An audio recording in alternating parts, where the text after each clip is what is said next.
के साथ बैठा हुआ है। हे अंजना पुत्री, मैं ये तेरे से पूछ रहा हूँ, क्या तेरे पास कोई दिव्य दृष्टि है? ये दिव्य दृष्टि तो देवात्माओं के पास होती है। हे पुत्री, मैं पिता हूँ, पिता बनकर तेरे को मार्गदर्शन करता रहता हूँ। जब सभी चिंताएं मेरे ऊपर छोड़ दी तो पुत्री तेरे को किसी किस्म की चिंता नहीं करनी चाहिए। पुत्री, मैं विष्णु जी का भी गुरु हूँ। जब विष्णु की लीला को कोई नहीं जान सका तो मेरी लीला को कैसे जानेगा? हे पुत्री, जो शीतल जल इत्यादि की वाचक पुत्र के मन में प्रेरणा डाली और जो शीतल खान पान इत्यादि के मन में प्रेरणा डाली, हे पुत्री, यदि तुम्हारे इन हाथों से उस स्थान पर करवाता तो पुत्री कलयुग का प्रभाव होता, दृष्टि दोषारोपण योग बनता। हे पुत्री, ऐसी ऐसी दृष्टि दोषारोपण तुम्हारे ऊपर बना हुआ था। बस मन में एक ही, उन आत्माओं के मन में एक ही बात होनी थी, दृष्टि दोषारोपण होने से कला क्लेश के रूप में होता, जो तुम्हारे हित में नहीं था। हे पुत्री, मायापुरी नगरी गंगा के किनारे में जो तुमने अपने मन में संकल्प लेके भृगु भक्तों का कल्याण करने के लिए किया, हे पुत्री, वे पूर्ण रूप से सफल है। ऐसे इन कर्मों से बहुत सी तीर्थ यात्रा करवाऊंगा, इन हाथों से शुभ कर्म करवाऊंगा, जिससे पुत्री तुम्हारे गुप्त शत्रुओं का नाश होता जाएगा। कुलजीत पुत्र, जिन जिन आत्माओं ने मायापुरी नगरी की यात्रा की, उनके बारे में भी सुनो।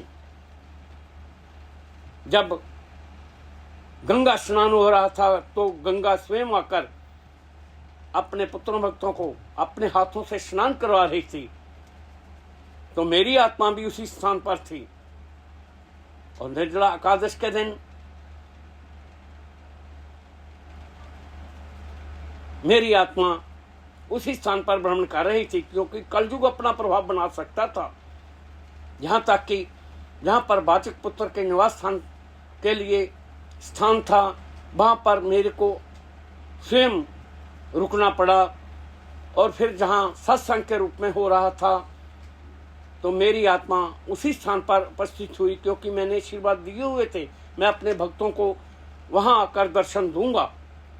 सत्संग हो रहा था, कलयुग अपना प्रभाव ना बनाए, सभी को आशीर्वाद दिए। जिन जिन आत्माओं ने मायापुरी नगरी की यात्रा की, जिन जिन आत्माओं ने सेवा के रूप में किया, जिन जिन आत्माओं ने अपने पूर्वों के निमित्त होकर दान पुण्य किए, निर्जला एकादश के दिन किए हुए यज्ञ दान पूर्ण रूप से सफल हैं। इसमें किंचित मात्र भी संशय नहीं करनी चाहिए। गौरव पुत्र, तेरी और तेरे परिवार की श्रद्धा भावना देखकर मेरी आत्मा अति प्रसन्न हो रही है। हे गौरव पुत्र, मैं आज पिता बनकर तेरे को आशीर्वाद दे रहा हूँ। और पुत्र, आने वाले समय में विदेश यात्रा का योग होगा। उससे पहले पुत्र, मैं तेरे को देश दे रहा हूँ। जो आत्मा अपने गुरु को तीर्थ यात्रा के रूप में करवाता है, तीर्थ यात्रा करवाने से पुत्र पापों के ढेर नाश हो जाते हैं। इसलिए पुत्र, मैं देश के रूप में दे रहा हूँ, गुरु को तीर्थ यात्रा के रूप में करवाऊं, जिससे तुम्हारे पापों के ढेर नाश होते जाएंगे।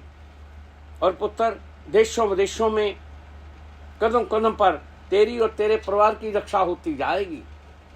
और जो तुमने अपने पूर्वजों के निमित्त होकर मायापुरी नगरी में यज्ञदान किए, ये सभी तरह के यज्ञदान पूर्ण रूप से सफल हैं।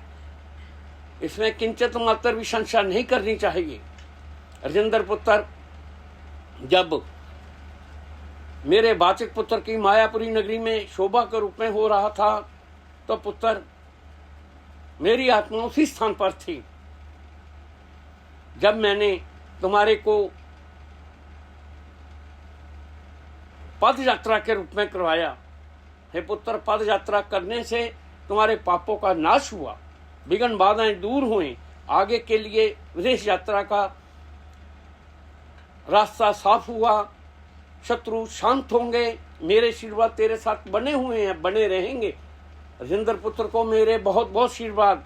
अश्विनी पुत्र, मीनू पुत्री भी मेरी दृष्टि में है, बलविंदर पुत्र भी मेरी दृष्टि में है। न हरजोत पुत्र, तेरे को धैर्य संयम से काम लेना होगा। माता पिता की आशीर्वाद प्राप्त करो। मेरे दरबार में आकर तिथि सेवा करने से तेरी विदेश यात्रा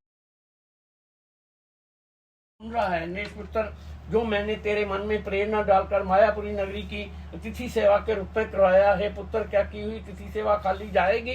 पुत्र, ऐसा नहीं होगा। उस समय तो उस स्थान पर बहुत से ऋषि, देव ऋषि, महर्षि थे। अगस्त मुनि, मुनि विश्वामित्र, देव ऋषि वाल्मीकि,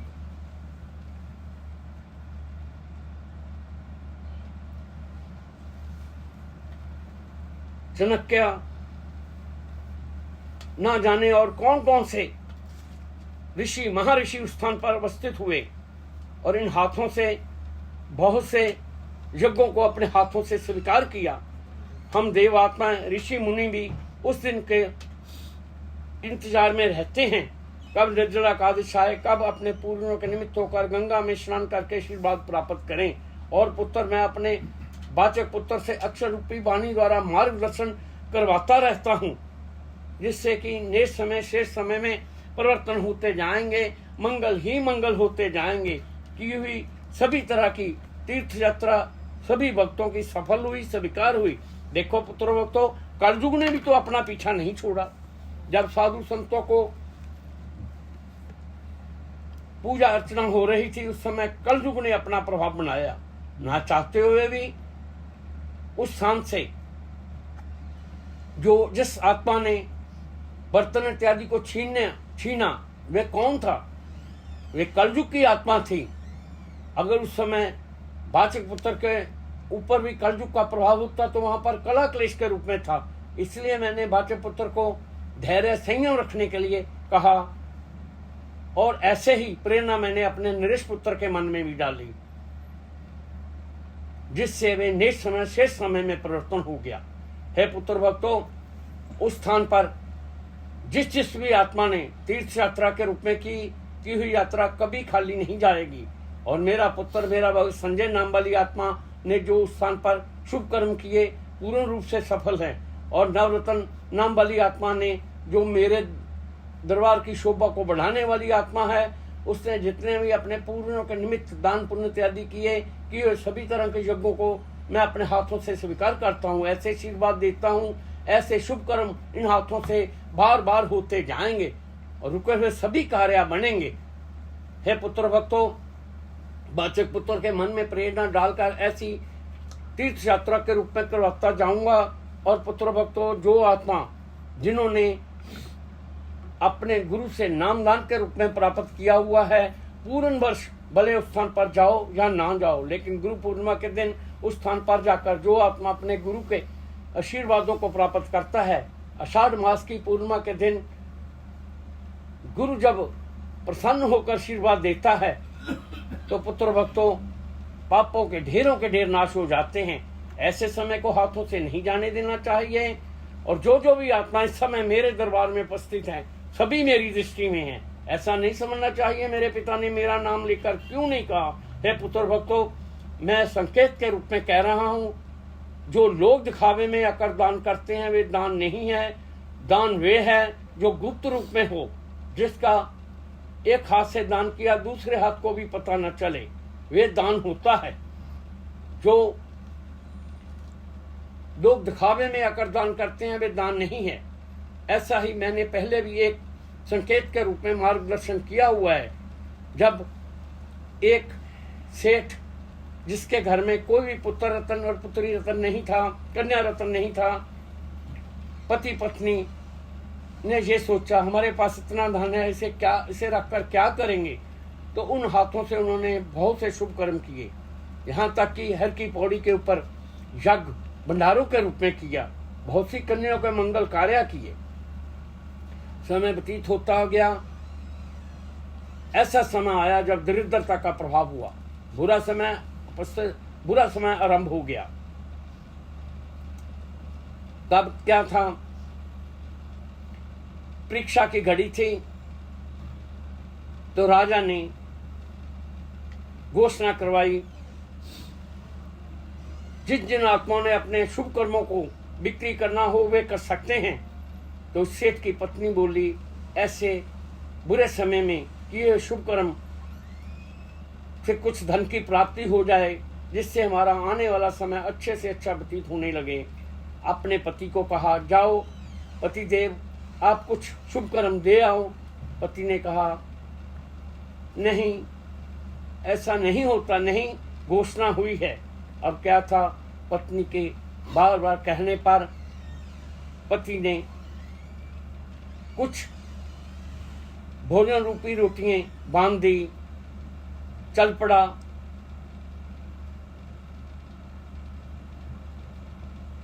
जब भूख ने किंचित मात्र प्रभाव किया तो मन में आया, अभी तो बहुत पद यात्रा करनी पड़ेगी, इसलिए जल का सेवन करके आगे चला गया। आगे कुएं में बैठकर फिर देखा तो भी सोचा नहीं, अभी भी पद यात्रा में समय लगेगा। फिर जल पिया।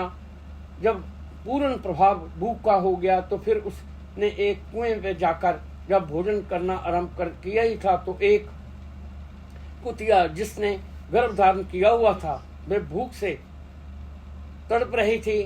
तो उस सेठ ने एक भोजन की रोटी को उसकी ओर फेंक दिया, फिर दूसरी को करते करते उसने सभी भोजन की रोटियां उस कुतिया को खिला दी और स्वयं जल पीकर चल पड़ा। जा पहुंचा राजा के द्वार पर। द्वारपाल ने रोका, नाम पूछा और राजा को बताया। जब राजा ने दिव्य दृष्टि से देखा तो पूछा, बताओ कौन से शुभ कर्म किए थे।